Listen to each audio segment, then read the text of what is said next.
anybody ever hear of this guy, Joseph Campbell? There's I'm not sure what you call it, miniseries or docu-series on him on Netflix. He's a very famous writer. As you can see, very spirited. His hands go like this. He wrote a book called The Hero with a Thousand Faces, and he looked at myths from all over the world, all throughout time. And he found that when you're looking at a story for a hero, they tend to follow a same general pattern. So, for example, it's a hero's arc that kind of culminates. So it begins, typically our heroes begin as a person who's a nobody. How many of you have seen or have read Harry Potter? Who are you? Enough of you? Okay. You can even think, all right, well, we can work on Harry Potter. So in a general state, it starts with a person who's a nobody, we'll say. When he starts off, he's this weird little kid with a scar on his head, and he's in a family that doesn't really care much for him. So there's oftentimes like a step family, we might say, or no family. So in other words, there's no sense of belonging for this person. That they're born into a family or they're born to no family, they get adopted. So wherever they are, they just simply don't belong. It's one of those things about being a hero. You don't belong. Ironically, your job is to try to lead people and to be an example to people to whom you don't belong. So there's an important lesson there. And then after a while, there's some sort of a hint in them that they are special in some way. So if you've seen Harry Potter, it's been a while since I've seen it, but I believe he goes to a zoo or something like that, right? There's a snake, and all of a sudden he can talk to the snake, and everyone thinks he's like really weird because he can do this, and he had no idea that was in him. That was something that he just discovered by finding himself in the circumstances. I'll say that again. He finds that out about himself because he finds himself in the circumstances. Just like the guy I was just telling you about earlier who kind of touches off the whole Arab Spring. If I'm not mistaken, he died, so he wouldn't be around to know the impact that his one action had. But he wasn't a guy who said, you know what, I'm going to start a revolution across the whole continent and set himself on fire. He just said, this sucks, I need to do something, and this is all I can think to do. And so he does this thing, and then suddenly he finds, if he had survived it, he'd have found out, holy crap, you mean I could have started a revolution at any moment by doing this thing? Almost. You have to find yourself at the right place, at the right time, the right conditions. So heroes aren't necessarily, I guess in a certain sense heroes are born, but heroes only become grand heroes when you find yourself born at the right place, the right time. In other words, history selects the person. The person doesn't necessarily select the history. When you think about some of the great people throughout history, or even the most notorious people throughout history, like we were just talking the other day in my class, whenever you start talking about leaders, who always comes up? Hitler always comes up. You can't swing a dead cat in certain classrooms without hitting someone saying something about Hitler. And they was thinking, like, imagine if he had just gotten into art school. It's like, no, but if it hadn't been him, it would have been somebody else. And I was talking about it, and I was saying, like, I don't know, like, who's the number two guy? Whoever, if it wasn't Hitler who's the leader of the National Socialist Party, the party still would have existed because that sentiment was still going throughout Germany. It just would have been somebody else. And so in a certain sense, we can almost be glad it was Hitler because Hitler was a bad tactician, so he lost the war. Imagine if the person who was number two, or the person who would have come into place had he not been there, imagine if that person had been a better tactician. They might have won the war. Or maybe the person who would have been there would have been an even worse tactician than Hitler. So then the war maybe never would have gotten off of its feet because he would have been so bad at it. Who knows? But the idea is that undercurrent was already running throughout history. He just happened to be the person in the place at the time. And so a lot of times all we can do is cross our fingers and just hope. Oh, I hope it's the right person at the right place at the right time. And so he gets some sort of hint about who he is. But then he kind of rejects it, like, oh, that's just because I'm weird. And then something happens where there's a type of a calling that happens, where the person finds out that they just might be more than what it is that they think that they are, beyond just that hint from earlier. In Harry Potter, it happens a couple of times. The owl shows up and drops off a bunch of letters. And then he's finding out, like, oh, I'm somebody? Why are these coming from me? What's this Hogwarts thing? And of course, you have the step people who are trying to stop him from being. So there's some sort of a calling, and then there's a kind of like a refusal of the call. In other words, hey, you have to come along on this great journey. I can't. I have responsibilities I have to get to. This happens in Harry Potter. He gets told by Hagrid, the big dude. Yeah, and he tells him, "You're a wizard, Harry." And he's like, "Nah, I couldn't possibly be that thing. Never mind." And there's a refusal of the call.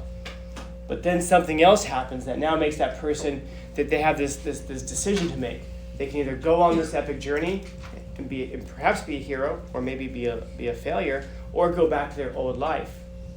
And so that's a crossroad, we're going to call it, that everybody kind of faces in our lives.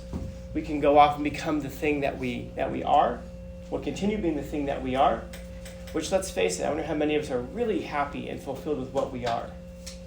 Or you can go off in the direction to become what you could become. But once you go off in the direction of being what you could become, you can't go back to what you were. And if you turn your back on the calling, your calling in life, you can never go back in the other direction and then change your mind later and go, you know what, I want to go be the hero. Sorry, the times have passed. The times have changed. That wave that lifted you up is now gone, and somebody else has caught it. So it's a crossroad that everybody sits at some point in their life. You may sit at it 2 or 3 times. You may only sit at it once. The question is, are you going to be there to heed the call? So then the hero goes off. Of course, they choose the hero's journey, the hero's path. And then all along the way, they encounter some sort of an anti-type, somebody who's just like them but opposite, or maybe a lot like them but evil. And then they have to overcome. Now, they're not going to overcome. There's going to be something that happens that's going to make it look like they're about to lose because they can't possibly overcome this challenge. But they do, and that's kind of part of what makes them the hero. They come out of nowhere and they dig down for something that was inside of them all along, that they just had to find themselves in those circumstances. And I wonder, and this, by the way, for most people, this is a positive thing or a negative thing. You don't know until you're there. Years ago, we had a lockdown here, and guys, it was a while ago. It was during an intercession. It was probably like my 3rd or 4th year here, and it was during an intercession, and it was my old room. I used to be in room 713. No, 707. Why did I say 713? 707. Yeah, 707, and we had these windows, these big windows, kind of like this. And I'm looking out the window. And there are these students that come up and they're all, "Hey, Scout, we got your back, man." And I was like, "Nah, man." Because I don't want them to be in the way, because if something goes down, I don't want them to be like, "We got you." "Oh my God, no." And now you gotta protect 3 other guys, and so I said, "Yeah, man, if something goes down, just run. In fact, here's what I want you to do. Here's your job." Give them an important job, right? That's what you do when you take little kids to the supermarket and they're in the way. Give them a list of stuff to go find. That way they're not, in the way. And I go, "Here's what you're going to do. I need you guys to step up and lead everybody out of here and run. And if you guys run, everybody will follow you." And they weren't having it. They're like, "No, if you go down, we're going down with you." I'm like, too much responsibility. And so at one point, it went on for a while. At one point, if you can imagine the courtyard over there, there's somebody walking down the way. And I looked up at him, and it was this guy, Jesus. He used to work here. He's a big, rotund guy, and he always walked like this. And he was walking up, and he was approaching my classroom. And my students go, "Is that him? Is that because they thought there was a shooter or something?" They go, "Is that him?" I go, "Looks like it." So they go, "All right, let's do this." And they all stack up by the door. I'm like, "Are they going to do this?" I could warn them, but then I wouldn't find out what they were really made of, would I? And so I go, "All right, guys, so here's the plan. You're all going to jump on him. Each of you needs to grab a limb, and I'm just going to beat him until we get his weapon away from him." And so they're like, "We got this." And they actually pile up at the door. And everyone in the classroom is watching them. They're watching me. And I turned and I said to them, "All right, it's time to do some hero shit." And as this poor guy's approaching the door, they're all right, ready? All right, 1, 2, and the guy's got his hand on the handle. I go, "Oh, wait. Oh, never mind. No, I know that guy. That's Moreno. I'm sorry. Oh. He's okay." And I go, "Are you sure?" I go, "Yeah." They go, "Maybe he's the guy shooting the place up." We've been locked up like 30 minutes. We haven't heard anything, so, but they're ready to go. But so I opened up the door and he came in and he's all, what's going on, man? He was late that day. He didn't realize that there was a lockdown. The whole place is locked down. These guys are about to jump on you. And they're still watching him like, making sure he's making sudden movements or something. The point is that we found out something really important about those guys. Can I count on those guys? Yes. But I couldn't have found out any other way. They had to be the right people at the right time in the right situation. And that's what and so I learned something about them. And by the way, if they're thoughtful, they also learn something about themselves as well. When the shit hits the fan, those are the guys I'd want with me. Now, if they had been like, is that him? Yeah.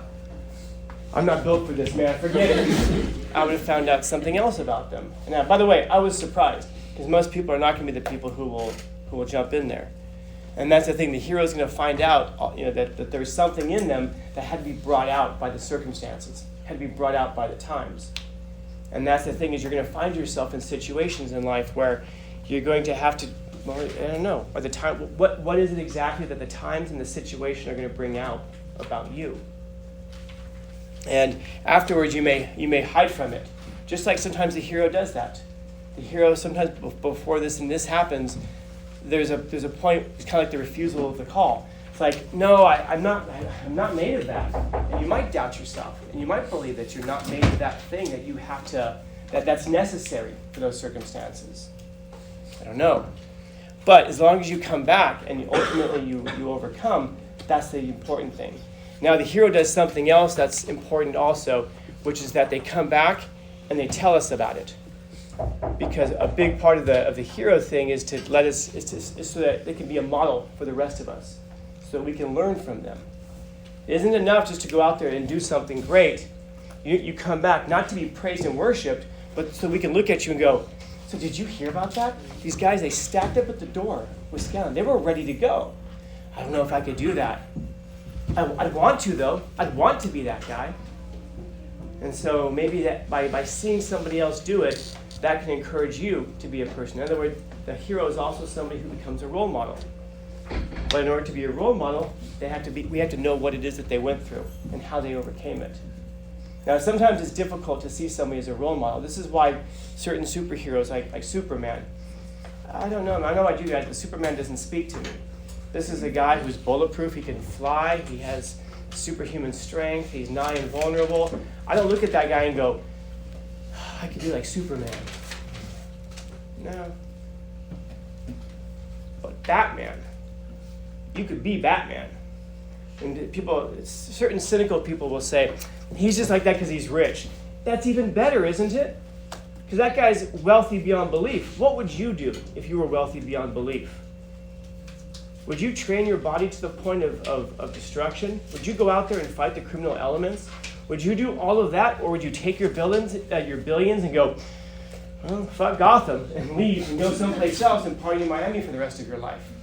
Most people would do that. This is a guy who uses the wealth, and he forsakes that lifestyle so he can become something bigger and better. He takes a situation that he's in, and he rejects the life that most people would reject. And he embraces this life that most people would admire.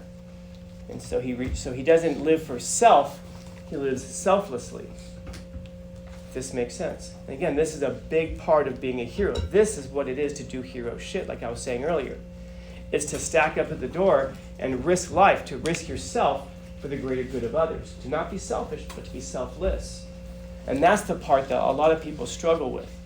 They want to, we want to be heroes because we want the accolades, we want the praise from everybody. If that's what you want, then you're probably not the hero. That's not your archetype. It's probably something else. Because you have to be able to sacrifice self when it matters. And by the way, you see this happen a lot. If you guys have seen The Matrix, there's a lot of stories that you'll see this hero where they have to sacrifice themselves for the greater good. And isn't that kind of like the whole archetype of the hero of the West? I mean, the West is based on this archetype of a guy, of a God who comes to earth and who does nothing wrong and willingly accepts the suffering of being crucified. And that's the whole thing of that's what all of Western civilization is founded on. The person who suffers without cause and accepts the suffering, who dies and then overcomes and transcends death. That's what the hero does. This is where we get our hero myths from. And so Campbell spends a lot of time looking over at the world from all over, all the times, all the ages, all the cultures, all the continents, and he finds that heroes tend to have these things in common. Even if you talk about like the anti-hero, like Deadpool, we go, what about the anti-hero like Deadpool? He still follows the same trajectory. And if a hero doesn't do this, this is what makes us feel uncomfortable about it. I think I've talked to you before about like Captain Marvel, or if you guys have seen the new Mulan, the live-action Mulan. The problem with the new Mulan is that like the struggle that she has to overcome is that she's just too badass. That's the problem. She's just like, I'm just too great, and I can't let everybody know how great I am. So she doesn't go through any of these things right here. There's nothing that she has to overcome. Same with like Captain Marvel. She's just a god now. She can fly at supersonic speeds and destroy spacecraft with just flying through them. The struggle that she had to overcome was that she forgot how badass she is because of amnesia. Now she remembers, but she's completely unrelatable. We can look at them and go like, that's cool, I wish I could be that, but we also deep down inside know that we could never be that. Because we have a whole bunch of insecurities. We never see those heroes overcome those insecurities, those problems. So we don't relate to it. We can't be that. But then the other ones we look at and we go, okay, I could see that. I could see doing that. Like you look at Bruce Banner, ultimately, in the last Marvel, what does he do? What's so unique about him? Maybe I'm asking the question badly. But he does something that is, let's say, different. What happens to Hulk? For those of you who've seen the movie. The last one. I don't know what it's called. Endgame? Yeah. Endgame. Yeah. Doesn't his arm get crushed? Before he gets crushed. It was a meme. Come on. Who are Banner and Hulk these two separate characters? Oh, yeah, they become the same person. He's walking around now in Hulk form, but he's talking like Bruce Banner. Why? Because he's integrated his shadow and his persona. He's no longer fighting himself. He's now accepted what he is. He's overcome that internal struggle. Oh, And it's silly because he's kind of like, he's this big Hulk and he talks like Bruce Banner and he still has kind of the personality of him. Remember, he has to like fake like he's destroying stuff. He's like, and he like destroys something. He's like, this feels so silly. But when he needs to bring out that monster later and overcome, he certainly does. And he plays a key role in it. So far so good? Yeah. Okay, I know it's a lot, but... So now, what is it that the hero has to do at this pinnacle in order to be the hero? And I've already told you a little bit about it. What's like what's the thing that the hero does that most of us don't want to do? Sacrifice self. So I'm going to ask you a question. What's wrong with you? Not strong. So you're weak. Let's call it what it is. You are weak, and you know it. What else is wrong with you, you mortals? What's that? Piece of shit. What is it? Piece of shit. You're a piece of shit. In what way? In what way are you a piece of shit? Everything. Let's be specific. What's that? Selfish. You're selfish. You're weak and you're selfish. Man, you guys are different. My class yesterday was just like rounding things off. I couldn't keep up. Slow. You're what? Slow. You're slow in what way? Physically. You're physically slow. And mentally. Yeah, mentally slow as well. Yeah. Okay. Procrastinating. Oh, you Procrastinate. You guys procrastinate? Yeah. My students don't procrastinate. Yeah. They also do all their own work and they never ever plagiarize. And they all have A's. So you're weak, you're selfish, you're slow, and you're mentally slow. You procrastinate. Okay. No motivation. Unmotivated. Okay. You know what it sounds like to me? And this is just one man's opinion. I guess two men's opinion. It's like pieces of shit. Right? Okay. Okay. What do you want to when you go to die, I was thinking about this yesterday, like, people say, like, oh, he died peacefully. He was surrounded by friends and family. I don't know, man. I feel like that would suck. I'd be like, if they're dying, I'd be like, so you guys going for pizza afterwards? As soon as you die, any minute now. And I'm going to be thinking about that, like, man, I'm going to be sitting here dying. I'm going to be getting the answer to some of the universe's greatest questions, but they're going to be eating pepperoni, man. So I don't know how peaceful it would be. I'd be like, I want pizza.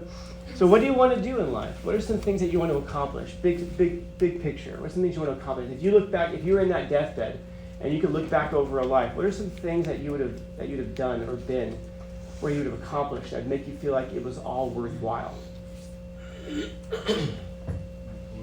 What's that? Get your clothes done? Yeah. So you want to look back and go, I got those quotes done? Thank you. Yeah. Becoming an RN. What's that? Becoming an Turning it in. Do what? Nurse. Oh, so you say becoming an RN, a registered nurse. We'll say the career that you wanted. Having a family. Family. And what kind of specifically just a family? Someone to go home to. Someone to go home to. Just anybody? Are there any characteristics you want from that person, or any characteristics you want your family? Bless them. Thank you. Comfort. Comforting. Okay. So a family that's comforting. In other words, would you want a family that you're proud of? Or would you want yeah, that's my kid. Yeah. So maybe you want a family that you're proud of. You want kids that you're proud of. You want a spouse that you're proud of. Yeah, what else? You get one more thing up on the board. Anything. Something that would make the suffering all worthwhile. Wealthy. You want to be wealthy. Okay. Join a protest. Make a zoo. Make a zoo. That's Okay. Oh, be successful yeah. In what capacity? In what way? What does that mean to you? to me. Be stable, be able to be a good person. Oh, shit. Those are two very different things, but I'll put them both up there anyway. Stable and good person. All right. Now, whatever you put on this list, entirely up to you. Because what success means to me is probably something very different from what it means to you. But hopefully you can look at this list and go, uh-oh. If you're weak, you're not going to get the quotes done. If you're weak, you won't be able to achieve the career that you're pursuing because it's going to be competitive. You won't have a family that you're proud of because in order to have a family that you're proud of, that means having to be strong in a lot of ways. Having to be a disciplinarian, having to stand for things that are meaningful. It's going to be very difficult to be wealthy if you're weak. It's going to be difficult to be stable if you're weak. And that's almost the definition of it. If you're weak, you're easily pushed around and you're a victim of circumstance. If you're weak, it's going to be very, very difficult to be a good person.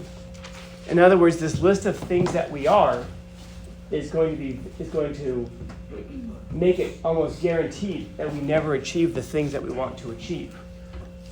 In other words, again, I'll say it, the things that you are going to make it damn near impossible to achieve the things that you want to achieve. So you're all going to fail. Questions, comments, concerns? Thank you. So what do you have to do? Change. Change? You need to do more than change. Believe. What is it? Show yourself. You need to die. Metaphorically.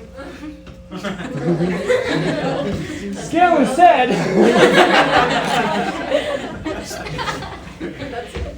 The old person you have to reckon the old person dead.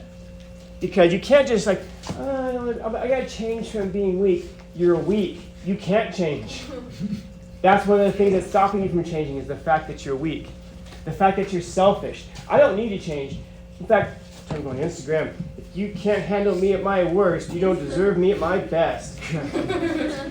Yeah, you're selfish. You're slow. And you don't know how to figure it out anyway. You're mentally slow. And you're procrastinating. You know what? I'm going to change tomorrow. And besides which, you're unmotivated. You can't change. All of these things here are stopping you from changing. You cannot change. The thing that you have to do is to reckon the old person dead. You have to, the version of you that exists right now has to die. To put it metaphorically, this is the character that we always see going down into the underworld in Greek mythology. What's in the underworld? Death and the devil and whatever you take with you. And by the way, whatever you leave behind is there. And hopefully that's what you do. That's the hero's journey. You descend into the underworld. You go into a place that you do not want to go to find the things that you need. Not the things that you want, but the things that you need. So you descend into the underworld, and what emerges, hopefully, is a rebaptized version of you, because you've died to your old self. You've become something entirely new. To become a new creature. And that new creature, what's that new creature like? Strong. Hopefully strong. And if you're strong, you have a good shot at these things right here. What else are you? Motivated. Brave. Yeah, and it takes courage to do this, because, by the way, this is one of the things it really takes a lot of. Because if what I'm telling you, if you're that nah guy, and it becomes, you know what I mean, the nah guy? No. Yeah, nah. The sun's out. Nah. There's a fire. Yeah, there's a fire. Nah. No matter what you say, they're not going to believe it, because somehow they think they know better. Why? Because they're mentally slow. They don't know what they don't know. And let's face it, what it really is they're unmotivated. They don't want to change. Why? Because it's hard and they're weak. And besides which, I'm the greatest thing to ever live. My mother told me that. Sorry, I was going to make a joke about, whatever. Said the same thing about your, whatever. But the daddy left. And you're slow physically. You're all of these things and that's what stops you, because we have to be brave, because you have to believe. If I go into the underworld, I'm going to face hell. I'm going to face the devil. And what else? And who hangs out with the devil, by the way? Little devils, what do we call them? The demons. And this is the thing that a lot of you guys have to battle. Sorry. This is the thing that a lot of us have to battle. Demons. That's why, if you remember, I talked to you once before about the dragon and what the dragon represents. The dragon is just a big demon. It's the things that pester you. It's the things that haunt you. It's the demons that you have to fight inside. And some of you guys know people, I'm sure, who have demons and they've lost that fight, and you can look at them and you can see it. Because you have to believe that fighting the demons is possible. You have to believe that you can win. And you have to go into hell willingly. If you're dragged into hell against your will, kicking and screaming, then, and by the way, that's where a lot of people live their lives, kicking and screaming in a hell that they've created for themselves. And the demons are attacking them, and they're not able to fight back because they don't believe they can overcome them. So what do? They become one of the demons themselves.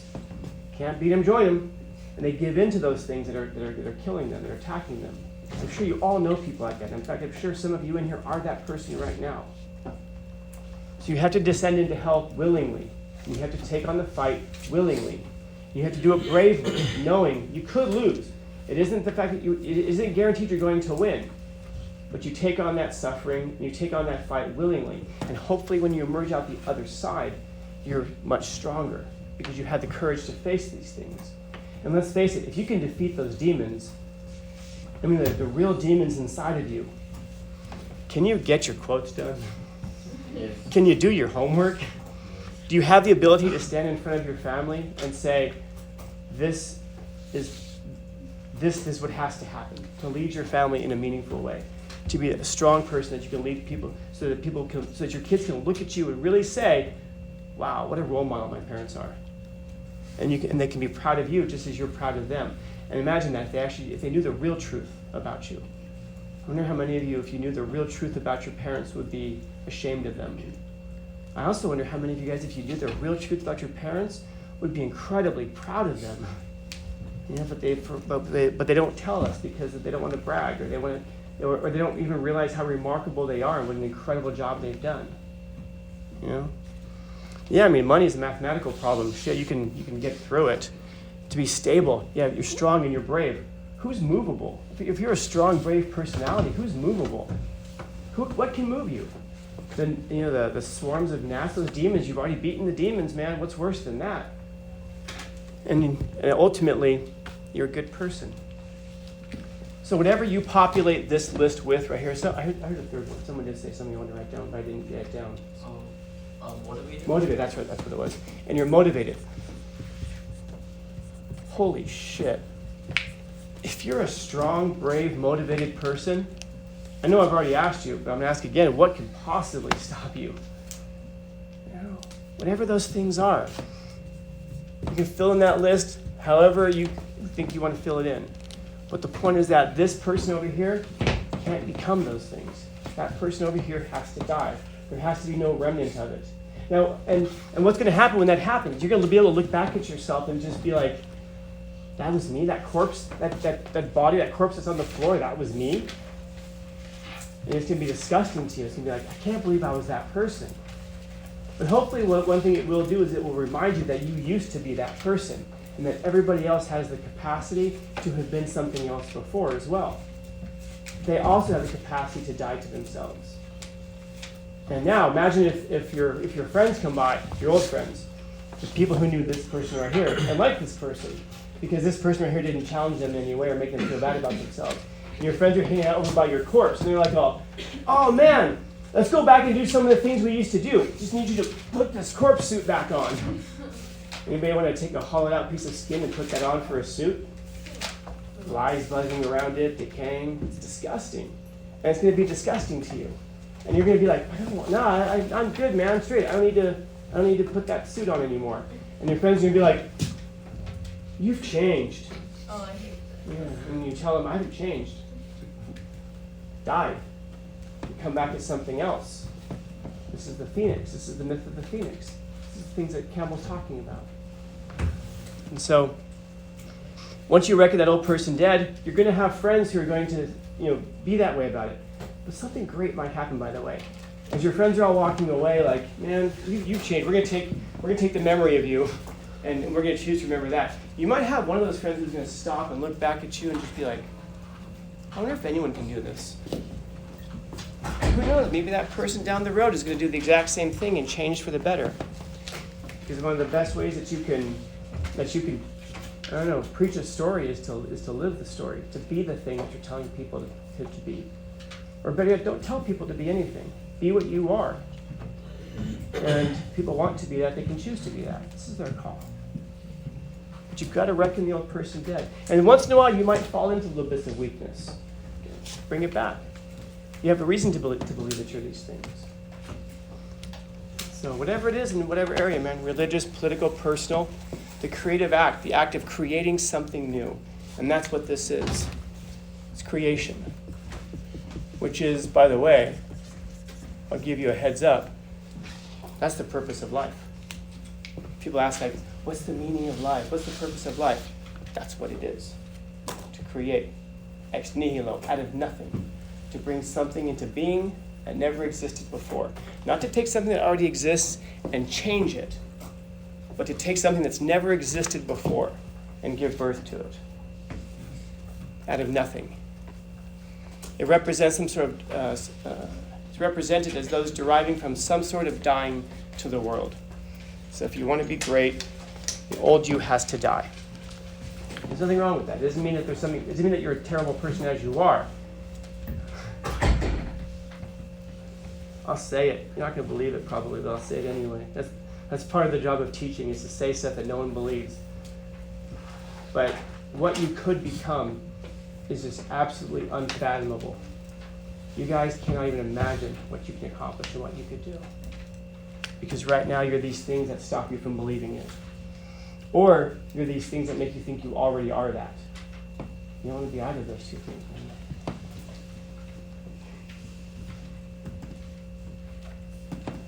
I don't know, man. What you guys could do is just, I can't even describe it. I have a lot of words, as you've discovered. I don't have the words to describe what you could become. So.